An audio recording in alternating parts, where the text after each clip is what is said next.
Welcome to the Your Data Driven podcast. If you like this podcast, be sure to visit our website at yourdatadriven.com for more useful help and advice on setting up your race car, mastering data analysis, and driving faster. Welcome to episode 12. In this episode, I'm delighted to welcome Peter Krause to the show. For those of you who don't know Peter, he is absolutely passionate about using data and analytics to help you, the club racer, improve your performance. In this show, we cover a range of topics to do with why data is valuable, how you can apply it, and where to start if it's something that's new for you. So sit back and enjoy this fascinating conversation with one of the best in the business. So welcome, Peter. Great to talk to you today. Thank you so much for taking the time. It's as we discussed a little briefly, but just beforehand, it's been a crazy time. But I really appreciate you making the time to speak with us today. I'm really excited about this conversation, and I can't wait to get into it. And I hope the idea, just to frame it for you, the idea really is that for the listeners, they get one or two takeaways that they may or may not have thought about before. In our case, we'll talk about data and analytics, but you can talk about anything to do with racing, really. And how does that sound? Oh, that sounds wonderful. And obviously, I'm not a trained engineer, but I do work very closely one-on-one with drivers, and I have decades of experience doing it. And my whole goal is to turn the squiggly lines into one or two action plans that someone can go out and focus on the very next session. And as a person who races historic cars and has an interest in historic cars, the goal is always to reduce risk. And what data has been able to do, to me, is reduce risk for a lot of these folks, because then we can find and focus on the 20% that they can do better and jettison the 80% they do well. And so I'm really excited to talk to you today. I really appreciate all of your efforts. Your data-driven is a wonderful concept, because what it does is makes all of this approachable. Thank you very much, because as I say, I think you said this as well. Sometimes you're sharing stuff, but you don't know how it's received. So it's lovely to hear that. So thank you. Oh, it's wonderful. I mean, we the whole propagation of information now is sort of one person in a room or behind a microphone or behind a keyboard. And you really don't get that sense like you do addressing a group, a live group, where you can see if people are engaged or tuning out. But honestly, your postings have been a beacon. I mean, a couple of people have really come to the fore and not only made this information and this technology more approachable and usable, but also reduce the intimidation. I mean, I hate to rush forward, but the idea of data for someone who is unacquainted with it can often be intimidating. And people are now very concerned about anything that might tattletale on them. But it's not a tattletale. It's a tool. It's not meant to undermine. It's meant to supplement and build a foundation that allows people to make better decisions in the car. And that's why I really enjoy your posts. So. No, I think we're totally aligned on that one. We have jumped ahead. I don't care. The question I often get from people, particularly fast drivers, and again, we were having this conversation the other day too about it. It was like, the question they go, so what value is data really offering me? Because I've done that qualifying session or I've done that race now. So what is the point of looking at the numbers? I can't go back and change it. Oh, but you can. That's what's wonderful about the whole thing is, even at the very highest level, and I have been fortunate enough to work with drivers that have won the Rolex 24 at Daytona and won the 12 Hours of Sebring, and I've even worked with a world driving champion informally, and when he was racing a historic car, not a current car. But the issue here was no driver at any level is so consistent that they are able to, with 100% fidelity, do exactly what they want in the car on a given lap. So there will always be variances, even between the very quickest laps. And sometimes where those variances occur allow you to, again, focus on that area to become more consistent, to build a better sight picture, to build a better knowledge base on what to do when you get there with the control inputs. That's a really important point that I think gets missed, is that it's something I've been thinking about this a lot recently. It's about being able to improve your own ability within the car when you haven't got the data around you. Do you see what I mean? It's kind of like that's the purpose of it. It's not, you can't go back in time and change what you did. No, you can't do that. But you can change tomorrow or the next session by having a better mental model of what works and what doesn't work. Exactly. And, one of the people that has helped mentor me on this thinking and refine my thinking is James Colburn. And he's sort of helped refresh my commitment to saying to drivers that I'm working with, hey, what is behind you is of no importance. There is nothing you can do about the corner that you messed up, but you messed up. Or you, even at the very highest level, it's not quite as good as you wanted to or could have done. And so all of a sudden, you're not poring over many measures. I really, really recommend people be simple about this and very targeted in their approach. Look at a maximum of 3 measures but look at them all the time to identify specific trends. And any recommendations on what those measures to be? Well, I think everybody has their own sort of secret sauce, but obviously the speed versus distance is number one because it exposes so many critical best executions of fundamental skills. So that is sort of a motto for my business, is this best execution of fundamental skills.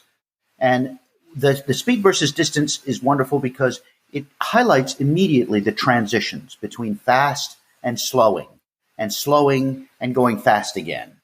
And so the slope of the deceleration, how steep it is, how linear it may be, really tells a story.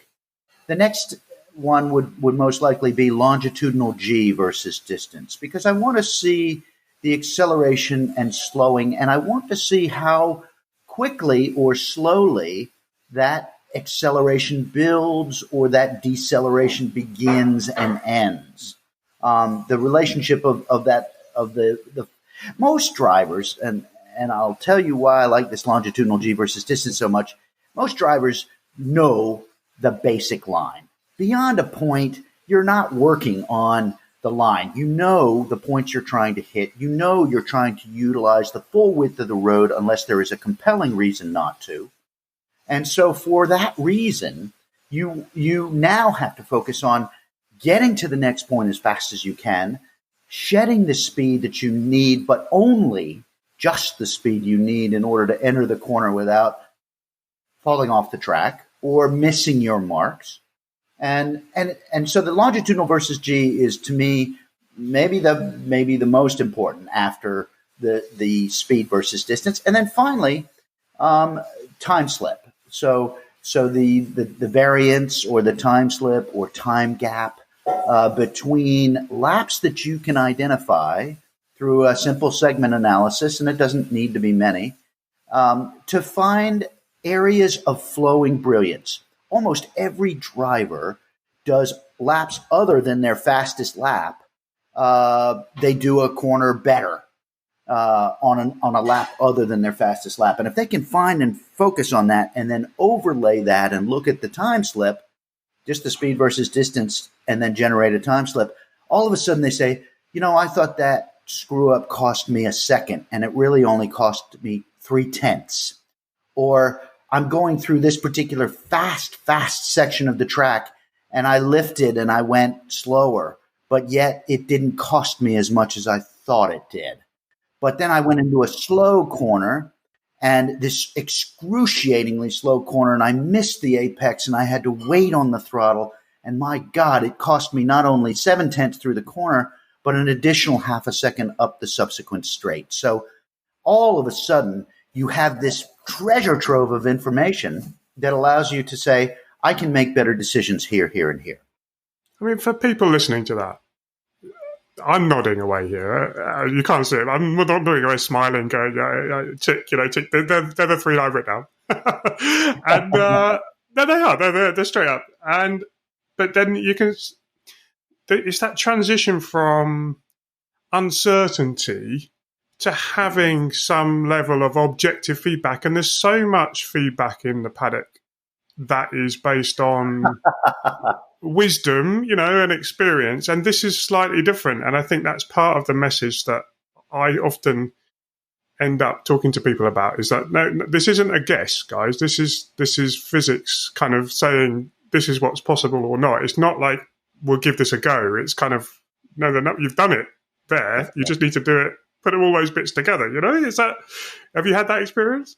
Absolutely. And it's funny you should highlight that, because I think when I started doing this on a full-time basis almost 15 years ago in the East Coast of the United States, it was unheard of to hire someone at a club level to help you drive better.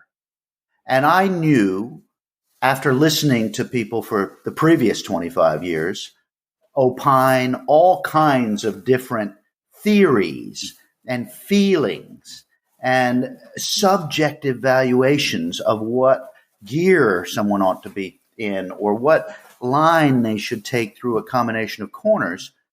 I think that I became frustrated with that, and I sensed that frustration in the community that I was active in. And so I said, okay, I'm going to offer this. And I had a whole bunch of friends of mine tell me, you're crazy. You're never going to make a living trying to sell information that people gladly give away for free. Really? Oh man! I want to go back to where I would have started the conversation and saying, "Come on, who are you?" For people who don't know, who are you? How have you got into this? I mean, they probably gathered by now you have some. You're involved in data and motor racing at some point.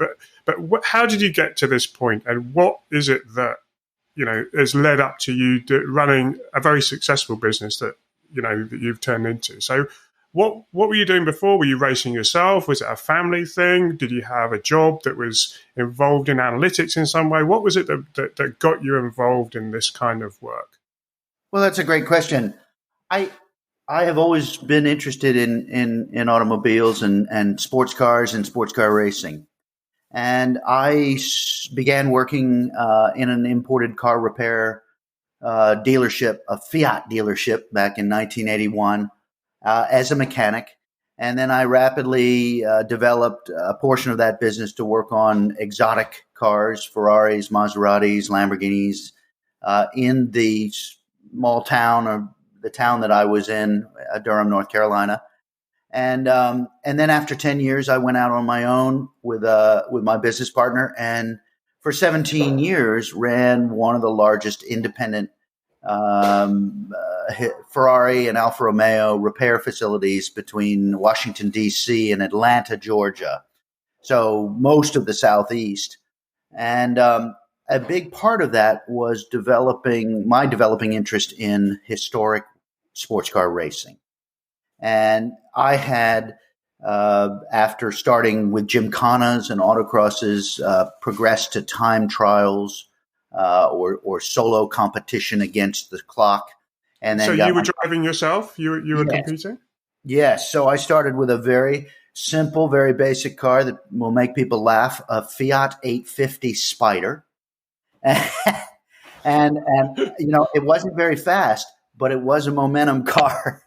Yeah. It sounds, it's Italian, huh? And it's Italian.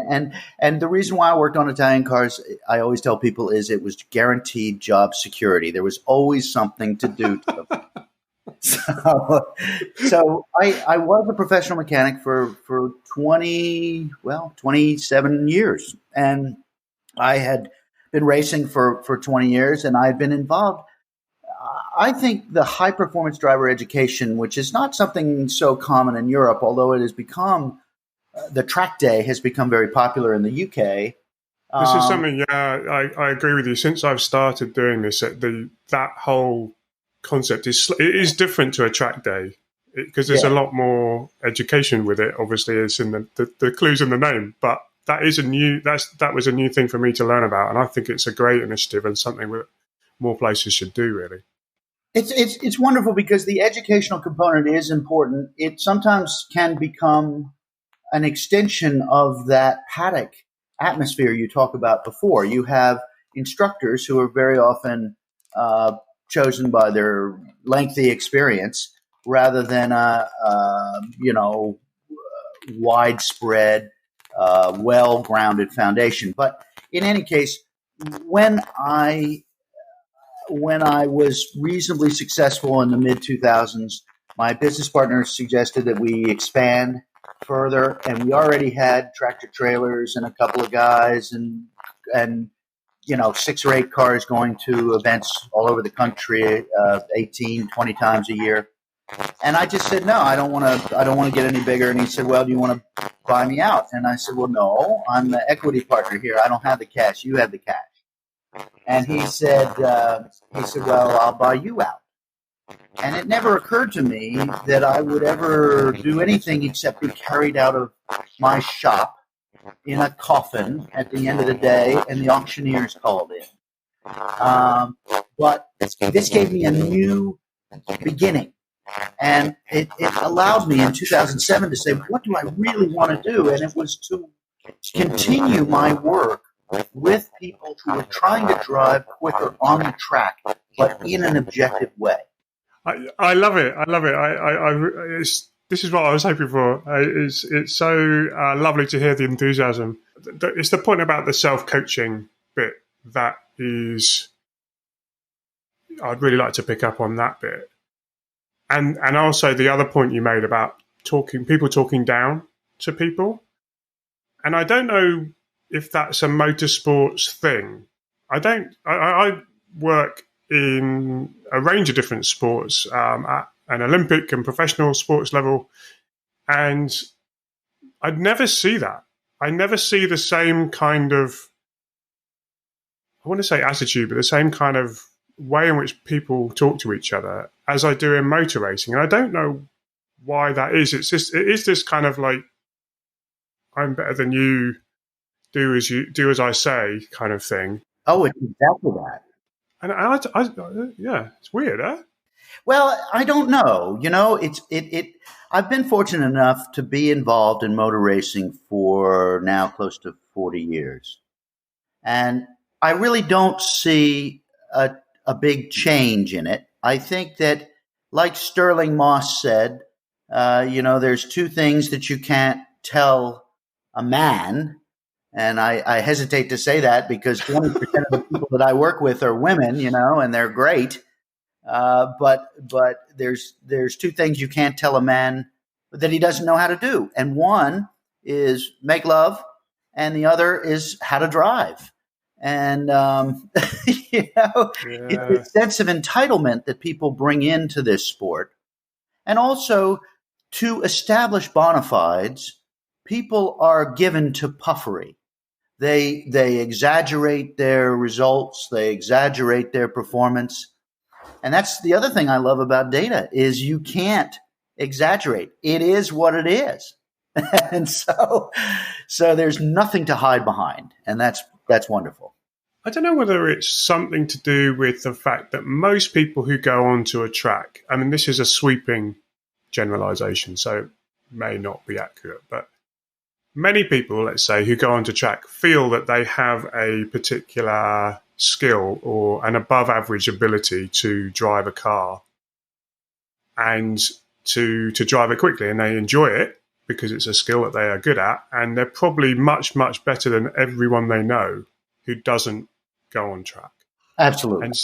And so maybe that's where it comes from. That kind of, well, I'm good. I'm really good at this. So, I'm really good. And then obviously that's where racing has come into it and gone, well, I think I'm good at it as well. Let's have a go, And then you soon find out.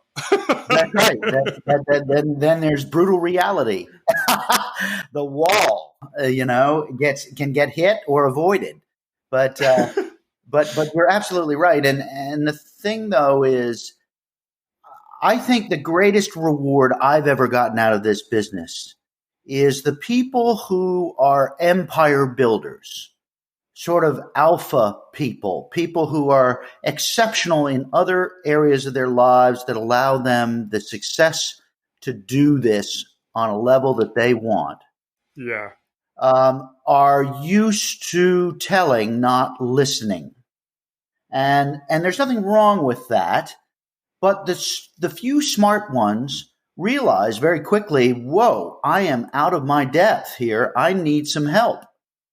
And in professions and medicine and law and business, it's de rigueur to go out and hire a consulting firm or a business coach or a life coach to help them, and it's become more acceptable that way.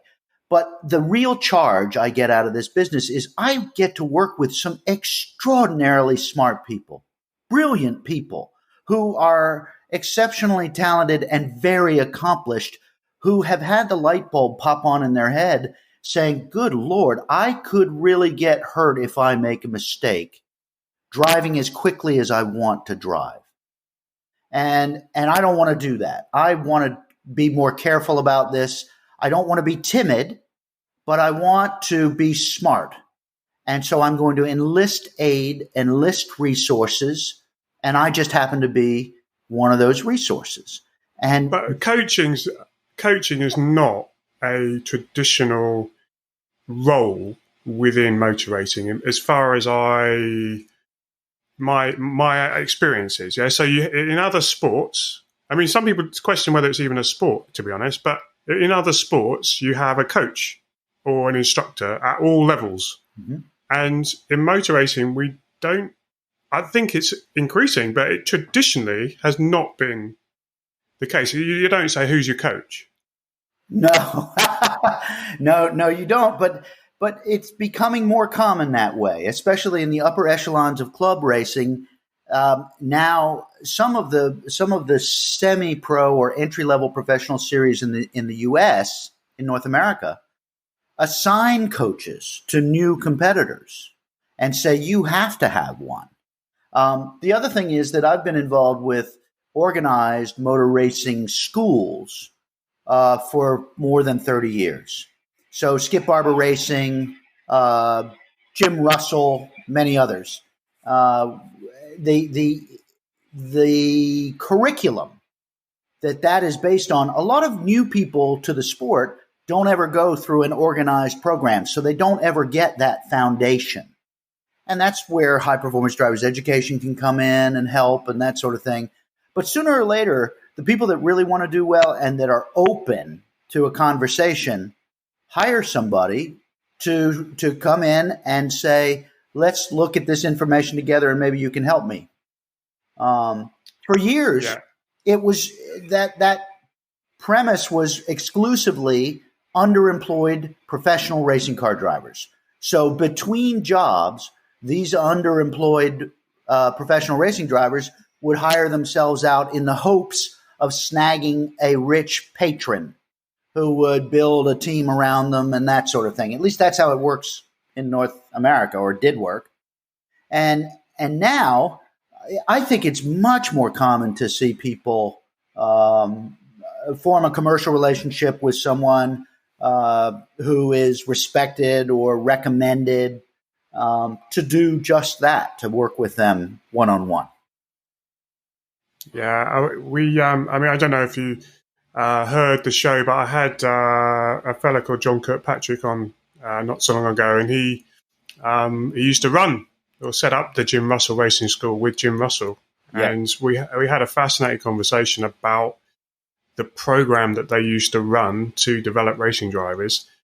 it was taking people who were trying to do this professionally, but their mantra there was very much take the man in the street and give them the chance to go through, in this case, single seaters. And it was a week-long program. And at the end of the program, not only have you got your race license, you actually compete in your first race. Right.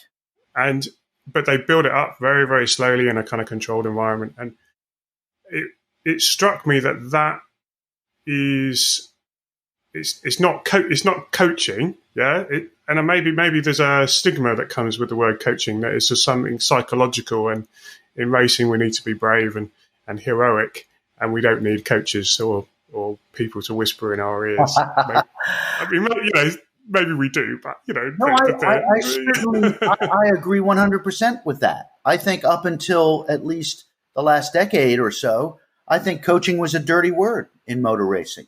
Now, someone could call themselves an instructor, and that was different because there was no hierarchy. There was just feedback and information. So Jim Russell, Skip Barber Racing, Bondurant, the rest of these professional schools had instructors. They didn't have coaches. Now, everybody's a coach. So people call instructors, or people who have good basic knowledge and some experience, they call instructors coaches. But the coaches is a much more all-encompassing thing. To be a good coach requires familiarity with vehicle dynamics, with how a car is constructed, with the behavior of tires. Some coaches, focus on the mental aspect and preparation.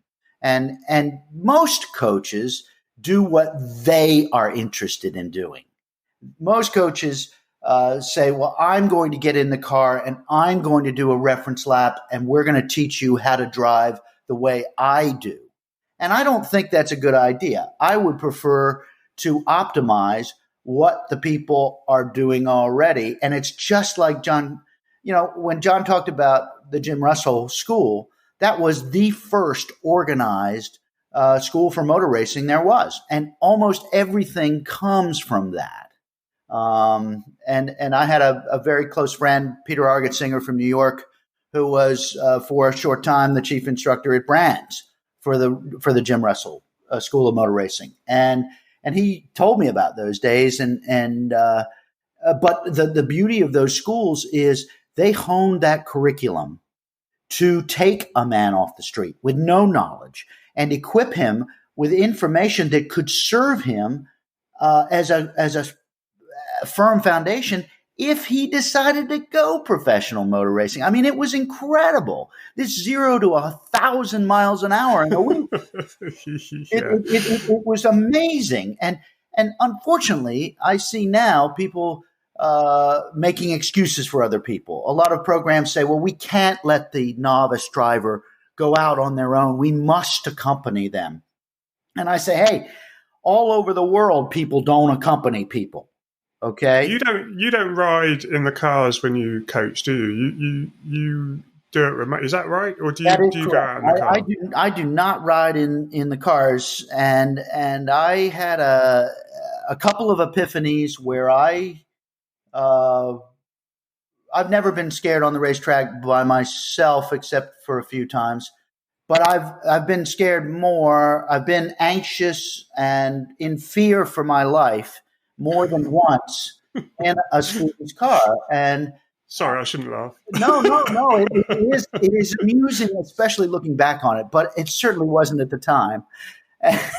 We're sitting there hurtling into the braking zone at 160 miles an hour in a Ferrari F430, and I am acutely aware that my entire body weight is plastered forward on one single 3-point street harness.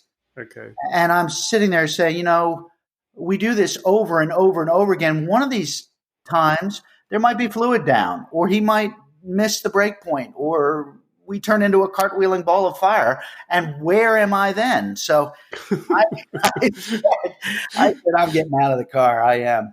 And that has cut me off a little bit from people early in the learning curve, because a lot of people say, you know what, my skills aren't good enough to work with you, and my organization may not allow me to drive on my own, which is unfortunate, to accumulate video and data so that we can sit down and go over it. So my typical engagement is generally an intermediate to advanced track day or high performance driving education driver. I work with a lot of instructors who are just looking for a simple yes or no answer on a question that they've been asking themselves and their colleagues for years. And I think I'll just jump in there. Yeah, but I think that's really great to hear, and it's a really good point, because even when you have the instructor or coaching label, right, you're still learning. Right. Or you should be. You don't know it all. I mean, if you look at Formula One guys, they're all sitting there looking to try and learn and improve, and they're never happy. And I had the Stig on again, Perry McCarthy, the Formula One driver. Yeah. And he says to me, over my whole career, bear in mind he's a Formula One driver at the very top level, he says to me, I've probably done 1, maybe 2 perfect laps in my whole career. Exactly. Right? Exactly. These guys are hungry for information. Yeah. The good ones, are hungry. Absolutely. That's a wonderful point. It really is. And I tell people that all the time. I say, look, the more I do this, the less I know for sure. Yeah.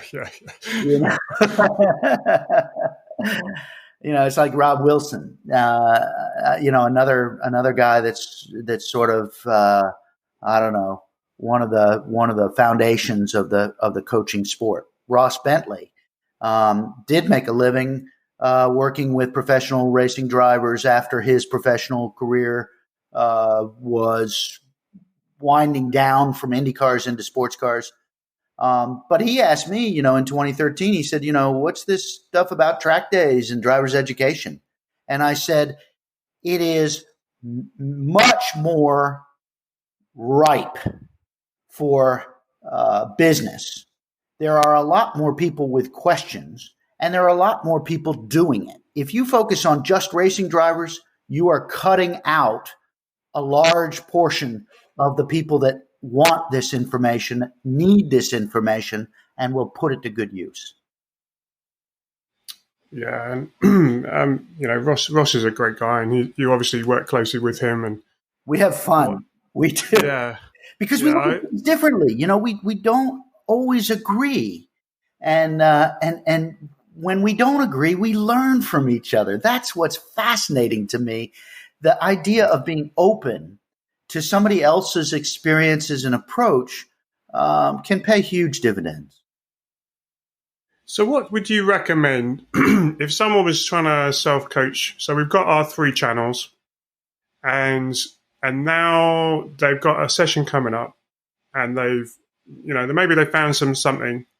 How do they go from what I would call, most people call an analysis, data analysis. I prefer an evaluation, right? Because you can evaluate every microscopic thing that happened all around the lap with the data and the video. And we haven't even talked about video, but we probably should. But there's all that sort of stuff. There's so much information that you can evaluate and say, yeah, this is what happened and this is what the opportunities are.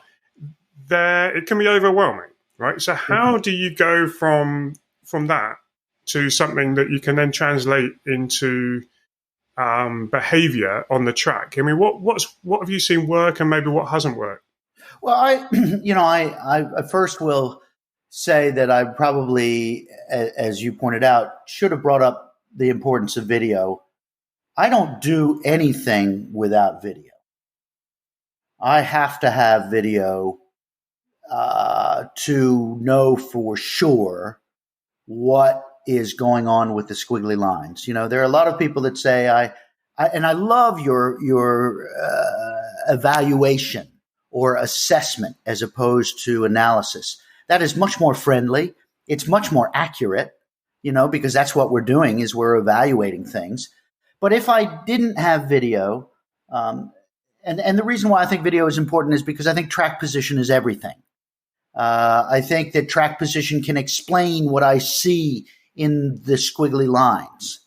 I think that track It's position. context, isn't it? I would call it context. Maybe that's a bit too No, I think nebulous a word, but you're right. It's context. It is, without that context, it's just more of a guess. yeah. And so that is the reason why, to me, video is an integral part. It's not something that is important without the data, without the squiggly lines and the strip chart. I would say, I think the most important thing to do is to take 3 of the quickest laps and overlay the speed versus distance graphs and look at the places where they are overlapped almost perfectly and set those aside. Put those to bed. Do not focus your efforts and desire and attention on those areas.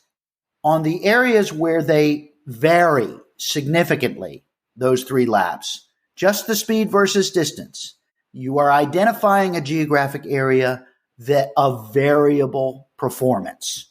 And the goal is always to reduce the variable performance. And people say, well, I think I'm just driving to the limit and not beyond. And I say, well, still, if you drive to the limit, you're still going to be better in most areas than some areas. And we need to find and focus those some areas first.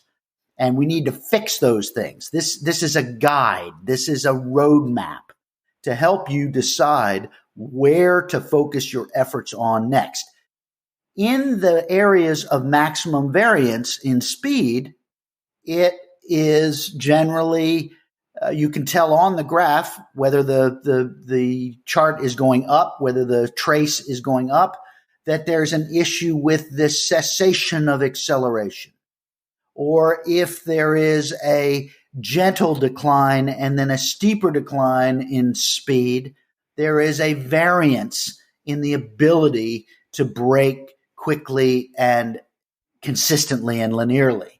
So the speed versus distance graph, especially when you overlay the quickest 3 laps or 2 laps, and I certainly wouldn't do more than 3 because then it gets confusing, will tell you where the next area to work on is. And Ross Bentley said something that I thought was always a lot of fun. He says, how do you eat an elephant? 1 bite at a time. And then you have other people that say, I mean, it's funny, but it's true. So the whole idea is drill down to a corner or a corner complex and work on that. So one thing, just to pick up on that, because in my feeling is when you have those areas of variance in the speed trace, that's often, from my experience, something to do with the confidence of the driver rather than the mechanics of the car necessarily. If there's some consistency somewhere else, and then there's 1 or 2 areas that are quite unusually inconsistent, there's something. It's something to do with maybe the driver's not sure what to do. You're absolutely right. Absolutely right. That is absolutely correct, and that is really the essence of how to get better. Yeah. Well, there's a really good friend of mine. Unfortunately, he's not with us anymore. But he used to look after my racing car, and great, absolutely wonderful guy. And he used to say it's a bit like dot to dot. Mm-hmm. Samir, like when you start out, it's like dot to dot. You're just like painting by numbers, That's right. But the problem is if you don't know what the numbers are, or if you don't know where the dots are, you're a mystery, right? So the idea is that you get this model in your head of where all the dots are, and then you drive around to those, and then see what happens. Basically, if you hit all the dots, that whatever time you get is what you get, and then you can then start experimenting. Then, if you can, to go quicker. But I think that's wonderful. That's a great way to do it. But when you have the addition of throttle position traces, that to me is a direct window into the mind of the driver. If there is a relatively swift and sure application of throttle to wide open, then there is good confidence. if there is stepped or a back off of the throttle position after the initial build, then that is a crisis in confidence. And so the pedal position sensor to me is the window into the mind. And as by extension, what you're saying and what I agree 100% with is if the speed is not linear and not decisive, then that's the area to work on next. It's great. It's really good. Why do you think it is that most people, again, generalizing, just go with me on this one, but most people seem to focus on braking? If you say, well, what is it that I need to improve in my driving? I need to improve my braking. Well, braking is the largest variably executed skill. So unlike acceleration, where people accelerate fully to the throttle stop, and other than the lateral loading introduced through the steering input, braking is the greatest variable because people brake to what they think the car is capable of, not what it is capable of.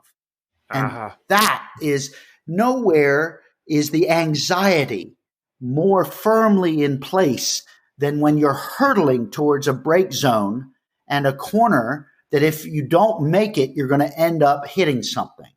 So all of a sudden, this sphincter sensor tightens in the driver's seat, drawing up the upholstery in the seat. And you find yourself braking well early and realizing that you have to release the brake pressure to roll deeper into the corner in order to get to the turn-in point a little bit quicker. And that's why I think braking is the hardest thing to do.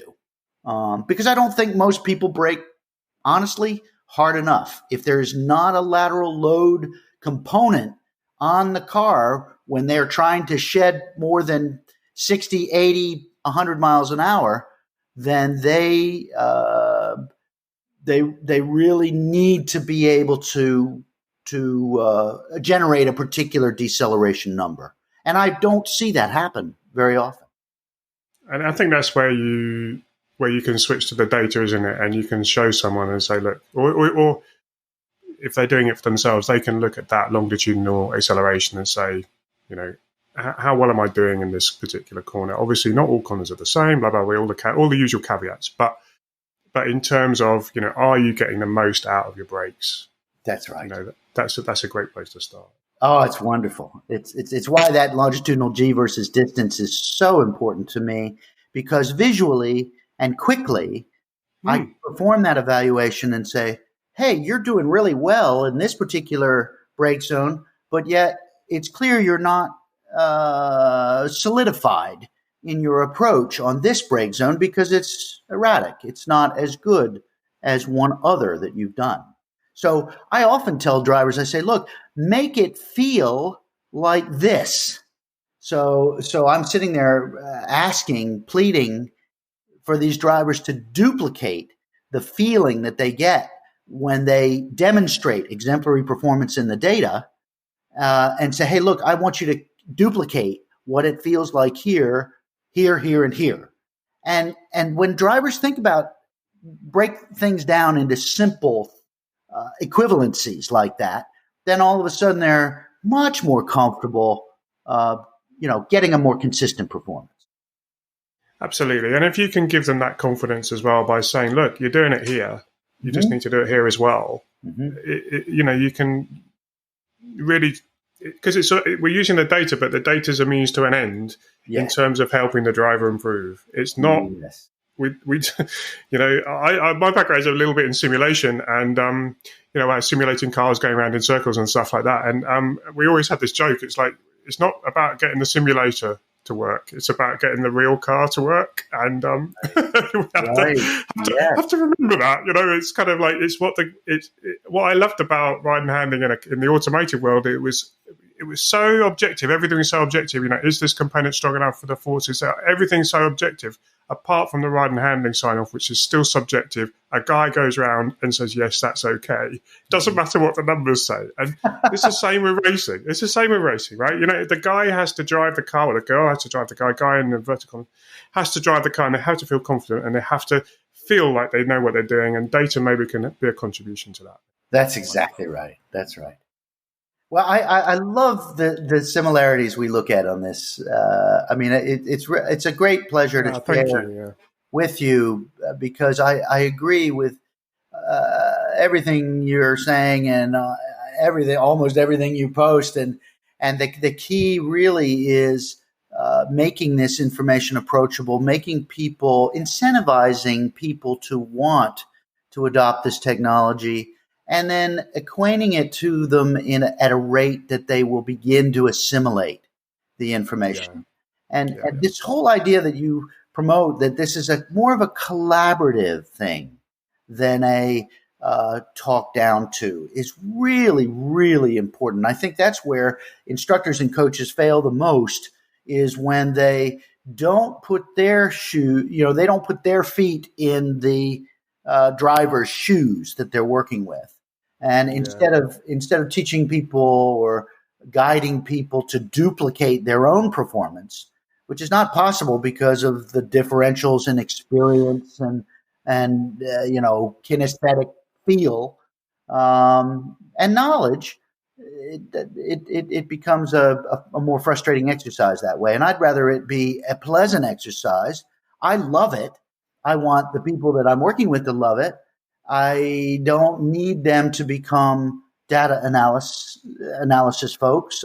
That's not the goal here. The goal is to, as you have pointed out repeatedly over and over again, let's pick some simple measures, find out what to work on, what will give us the best return of our investment. So absolutely, and you hit the nail on the head there a couple of times. I think I'm going to put 2 points to you. One is that people, the history of driver coaching or driver instructing is such that it's racing drivers who would rather be doing something else. Mm-hmm. Possibly, and that's sort of set the culture for it, in the sense of this talking down to you. Well, I've got to bother myself talking to these people who've never. I'd really rather not be here. I'd rather be racing my own car, but I'm doing this as a means to an end. And so basically, the subset of that is like if you flip that the other way, if someone really loves the teaching, then you're going to get a different experience. So, but in fairness, though, flipping it to there's also a confidence thing too, right? And we've talked about it already in this conversation about the more that we learn, the less we know, right? And it's the same with the driving, right? So even if you're a professional driver or aspiring professional driver, or you're an instructor, you're still like learning, right? And so there's almost imposter syndrome for them, in the sense of, am I really good enough to teach someone? So maybe maybe they take on maybe a slightly more authoritative or approach, just because it's a bit of a shield for them too, in terms of how they can become a teacher. Maybe there's 2 points to that. No, I think that's a great. That's a great observation, and fortunately and unfortunately, a very accurate one.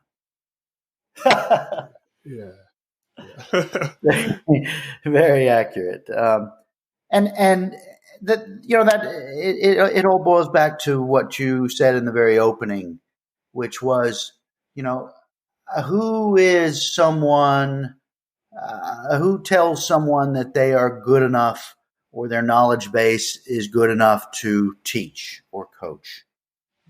Exactly. And the key is, as long as you're open to learning, as long as you can demonstrate some competence, as long as you are able to integrate many different disciplines into the information that you provide as context for the evaluation of the data, you can do this well. You really can. Yeah, that's it. Well, Peter, thank you so much for this conversation. I was so looking forward to it, and it has been absolutely wonderful. Where can people find you online? So I have a couple of things. I have www.peterkrause, PeterKrause.net, and that's my old site. I have a commercial site that is periodically updated with information and where I am and what I'm doing and educational offerings. And then I have a commercial site, which is gofasternow.com, gofasternow.com. And that is being built as we speak. And that is all of the commercial offerings of the 6 or 8 different lines that I carry of equipment.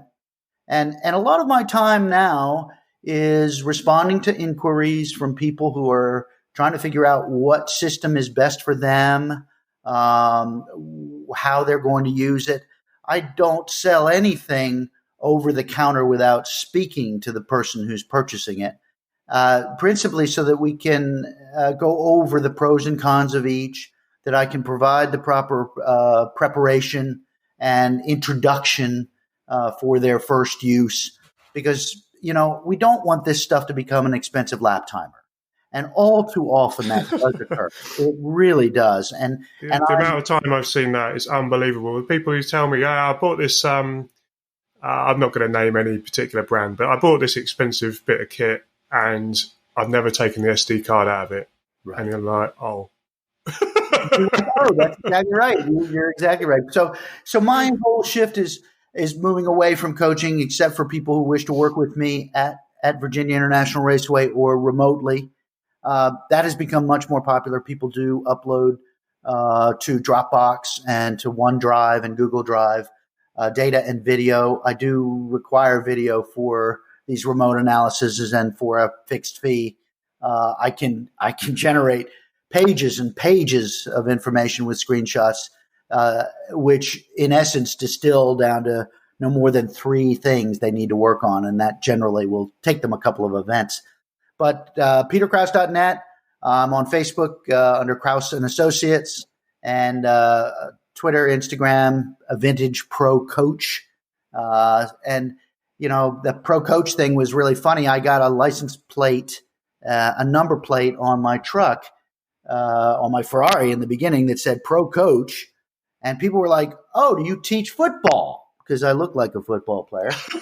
And I said, no, I teach people how to race cars and drive cars quickly. And so my handle in a number of the forums that I'm active in is Pro Coach. And so that's sort of reflective of the seminal connection I have with the beginning of the club level coaching profession. So that's wonderful. That's a wonderful story. This has been wonderful. Maybe we need to do it again. I was going to say, it would be lovely to have you back on the show sometime if you're up for it. I am. Anytime. Fantastic. Right. Well, thank you. And, take care. I appreciate it very much. And you stay well, and wishing everyone who's listening to this podcast to be well and to get out on track. What an absolute pleasure to have Peter on the show. What did you think? Wasn't it fascinating that whilst the premise of the show is around data and analytics and measurement and numbers, we probably spent most time talking about the driver and applying that in the real world. After all, that's what this is all about. Data is just that means to an end. Another tool in your toolbox that enables you to improve the performance by being able to reduce the guesswork and improve the certainty. Absolutely fascinating conversation, and so lovely to hear his perspectives from someone who has so much experience at doing this. If you like this episode, be sure to subscribe to the podcast and visit us at yourdatadriven.com.